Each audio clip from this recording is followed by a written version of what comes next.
I've got 4 Royal Caribbean cruises that I think would be fantastic for your very first cruise, and one huge mistake to avoid with your very first cruise. We'll have that at the end of the video. If you've never taken a cruise, Royal Caribbean is the perfect choice for your first one. I've been cruising with Royal Caribbean for over 20 years. I've taken my family on dozens of cruises to places around the world. It's an incredible vacation. I think it offers something for just about everybody. So inevitably, one of the top questions I always get is, what is the best cruise to start off with? And it really does depend, I think, on who you are. So let's start off with number 1, a weekend getaway for first timers. Now, based on Royal Caribbean's marketing, it's clear that a lot of people who have never cruised before want to try a short weekend cruise as their first one. In this case, the marketing isn't wrong. Royal Caribbean's Utopia of the Seas and Wonder of the Seas have 3 and 4 night cruises to the Bahamas, and they're built as not only a short sailing, but 2 amazing ships to try. The reason why these ships stand out is that they're very new cruise ships that offer some of the best things you can do on board, and because they're among the biggest ships in the world, there's so much to do. You'll find lots for kids and adults on these ships, plus you'll visit Nassau, Bahamas, and the cruise line's private island, A Perfect Day at Coco Cay. A day at Perfect Day, which is Royal Caribbean's private island, is about enjoying time in the sun and surf, and it's kind of like a walled garden that offers just about everything that you'd want in a beach or pool day. Most of what you can do here costs nothing extra, and there are some extra costs as well, like water park or an adults-only area. Nassau is the capital of the Bahamas, and what you need to know about going here is that Royal Caribbean is on the verge of opening a brand new option that no other cruise line can match. The cruise line is building its first ever beach club, Royal Beach Club Paradise Island, near where the cruise ships dock. It's going to open in December 2025 and is like a Royal Caribbean owned and operated shore excursion, but it's only for people that book within Royal Caribbean ships. The beach club will have beaches, pools, 3 swim-up bars, 7 beach bars, and more than 40 cabanas to rent. Plus, it's all inclusive.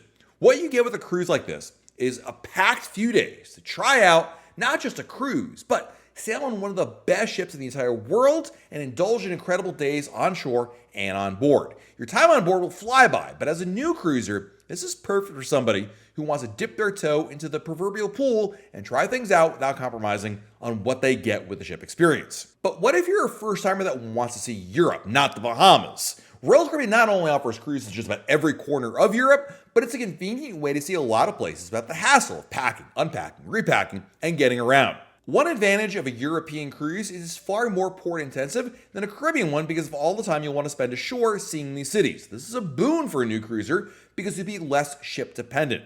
A Mediterranean cruise is one of the top choices for first-time cruisers in Europe because it takes you to many places that people really do dream about. Now you've got right now in 2025, the newly updated Allure of the Seas, sailing 7-night cruises from Barcelona that visits France and Italy. It'll not only cover the quintessential spots in the Med, but also get you on an impressive ship that'll fit the needs of families too. An underrated ship sailing in the Mediterranean is Odyssey of the Seas, which actually departs from Rome.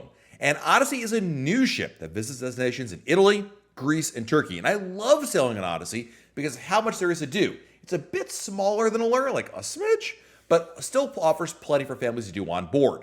If you're taking a European cruise, the ship is arguably less important given how much time you'll be in port. However, the evening is when you'll want a ship that has a lot happening. Plus, both of these ships have upgraded kids club areas. When picking a European cruise in the Med, I'd recommend going during the months of May, June, or September because the weather is far better, as in way less hot, and the popular tourist attractions in the cities you will visit will be far less crowded. What if you're an empty nester looking to try a cruise? The kids are off to college, and now is the perfect time to give one a try. If that's where you're at, there are a few kinds of cruises to try for the first time. An Alaska cruise should be at the top of your must-see list, and you should go in the shoulder season when other families still have their kids in school and thus can't travel. Ever since I tried my first Alaska cruise, it blew me away with how impressive and majestic this part of the world is. The towns you'll visit are quaint with so much to see, and you're going to want to return almost immediately. Even when you're not in port, there's so much to see around you. Cruise ships sail the Inside Passage in Alaska. It takes you on a scenic route with wildlife viewing opportunities and simply stunning landscapes. Royal Caribbean offers cruises to Alaska from Seattle and Vancouver, British Columbia, Canada. Now, there are advantages to taking an Alaska cruise from either port, but I generally recommend first-timers start with a Seattle-based ship simply because it's easier to get to and probably cheaper too. Once again, I think the ship choice matters, and you'll get bigger ships in Seattle. Ship size isn't everything, but someone that has never cruised before is likely expecting more of what they imagine and see commercials that cruise ships can offer, and those are the ships sailing out of Seattle. What about a family reunion trip? In many cases, the idea of taking an extended family vacation comes up, and without a doubt, a cruise is the way to go. When you have cousins, uncles, grandparents, nieces, someone named Earl, there are lots of competing needs. With a cruise, it allows you to all be together, but not feel like you're joined at the hip. You're vacationing together without being on top of each other. A short cruise might make a lot of sense for the same reasons I outlined earlier in this video about a weekend getaway. You get to sail on a big ship that has something for everybody, it will cost less overall than a longer cruise, and you can squeeze it into everybody's schedule. Weekend cruises on Utopia of the Seas are so popular with family gatherings because taking a long weekend is palatable for just about everybody.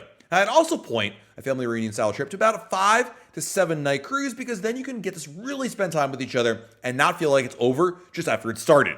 If you've seen a TV commercial for Royal Caribbean, it's probably for Icon of the Seas or Star of the Seas, and these ships are absolutely incredible. Experiencing the very best Royal Caribbean has to offer is even better with loved ones, and it's the kind of family cruise that you'll talk about for years to come. Icon class ships are not only the biggest in the world, but they're a leap in cruise ship development. It's the latest and greatest, and that means you're not compromising on what there is to see, eat, or do on board. Plus, it caters to kids as much as adults. But there's one thing you don't want to do on your very first cruise to avoid disappointment later, and I gotta tell you, it's a really common pitfall. Chasing the lowest price is rarely going to deliver the best vacation for your needs as a first timer, but some people will simply try to find the cheapest cruise available, and later they realize that low price compromises in too many places. I am all for finding a really good deal out there, but you need to weigh what kind of vacation you're looking for and then focus on cruises that highlight that while also balancing price. By simply sorting cruises by lowest price first, you could end up on a ship that lacks activities, restaurants, or shows that matter to your family, or you could visit places you have far less interest in going to. Worse yet, you might book a cabin that's noisy, small, or inconvenient because, again, you were chasing the lowest price. If you're looking to get a great deal, my advice is follow the recommendations made in this video, but try to take those same cruises during shoulder seasons. These are the months of the year when there's far less demand. In Alaska, that's going to be May and June and September. Europe, May, June, September again. The Caribbean, actually the summer months are actually some of the slower months because winter is the prime season in the Caribbean. Going during these times of years will get you to the places you want on the ship you love without spending the top dollar for them. There you have it, the recommendations for your very first Royal Caribbean cruise. Now, there are plenty of other ships going to plenty of other places that are not mistakes to go on.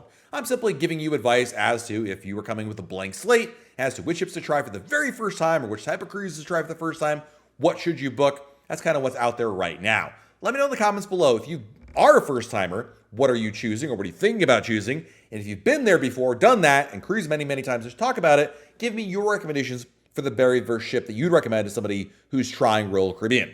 If you like this video, do me a favor, please hit the like button, subscribe to our channel, and turn on notifications. That way YouTube lets you know we have a brand new video to share. This has been Matt from RoyalCaribbeanBlog.com, and we'll talk again real soon.